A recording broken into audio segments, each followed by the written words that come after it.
It was a crisp and sunny July morning. This was the kind of day that farmers dreamed about, thought James Wigton as he left his wife Margaret and their children at the farm to gather workhorses from his father's nearby estate. Margaret watched James's horse stride over the horizon from the slaughterhouse where she prepared meat for the week. Not 20 minutes later, she spotted somebody else on the horizon. A Native American came stumbling toward the Wigton farm from the tree line. Margaret was used to seeing Indians around these parts, as they usually passed through the area to return to the Allegheny River where they transported wood from local logging expeditions. This particular man, however, appeared different to her. He lumbered angrily and erratically, yet with a fierce purpose.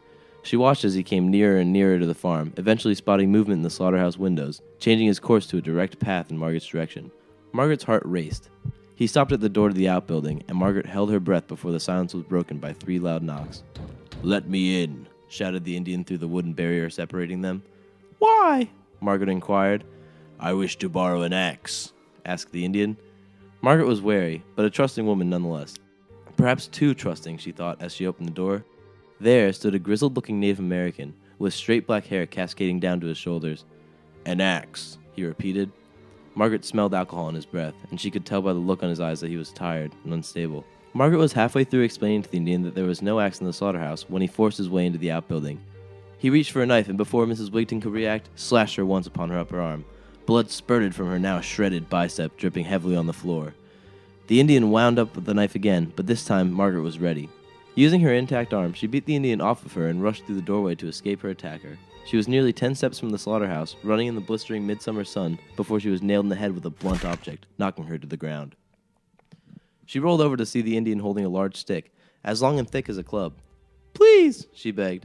"I'll give you whatever you want," pleaded Margaret, implying a bribe to disperse her assailant. The Indian stood still, as if he hadn't heard her. Margaret tried to get up, half crawling away before her attacker shoved his heavy boot into her back, knocking her back to the ground. He reached for a large rock, held it high above his head, and brought it down on Margaret's face with such force it knocked her out cold. The Indian stood above Margaret's still body, unfazed by her now lacerated face and the blood that oozed from her lifeless body. The Indian collected his now blood-stained rock and walked slowly and carefully to the front door of the sun-bathed farmhouse. Upon entering the home, he saw a small girl, aged about 5 or 6 years old, staring at him confused, unaware of the atrocity that he had committed. He raised the hefty rock once again, and in one swift blow to the head, killed the child. Fragments of skull littered the ground as he stepped towards the stairs. Hearing an infant's cry from upstairs, he made his way to the second floor. He entered the first room at the top of the stairs to uncover a small baby, not even a year old, lying in a cradle. With ease, he murdered the child at once. He still heard cries from the next room, and entered with a large stick. Annoyed by the child's whine, the Indian silenced the child with 4 mighty swings of the branch. He descended to the stairs to find Margaret stumbling back into the house, horrified by the gruesome scene that had unfolded in her foyer. Picking the bulky, rough stone back up from the ground, he smashed her head 3 more times, finally killing her. The Indian then heard a voice from outside and moved to investigate. He found Lemuel Davis, the Wigtons' neighbor, along with his son and wife, come to help James plow the fields. Outmanned, the Indian broke into a sprint towards town. The Davises quickly pursued him, gathering a mob of townspeople along the way. The Indian took refuge in an empty tavern, the same tavern that he had been ejected from the previous night after drunkenly inciting fights when he was denied another drink. He ran upstairs to the bedroom, unnoticed by the townspeople. Philip Keister, the owner of the tavern which doubled as his home, heard his fiddle being diddled from his backyard. The angry mob soon showed up and informed Keister of the murders. The mob, enraged by the crimes committed by the Indian and thirsty for justice, began hurling rocks through Keister's open window. Luckily, the Native American had not checked Keister's drawers, where he would have found 2 loaded pistols. Now hurling projectiles of his own down at the mob, the Indian attempted to subdue the crowd in a last-ditch effort. Holding an unhinged door over his head to block the Indian's missiles, a group of men charged the house.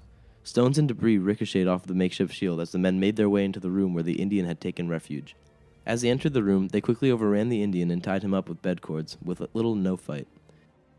He was found out to be Samuel Mohawk, a Native American infamous for his rowdy and violent drunken behavior. Mohawk had been marginalized by the white man for far too long, and like many wrong Native Americans, had turned to alcoholism as a response. Bound with cord and trapped by the crowd, Mohawk confessed to his crimes, stating that he had started his murderous spree with Margaret Wigton, and subsequently slaughtered her small children so that they would not grow up spitefully hating Native Americans just because one had murdered their mother.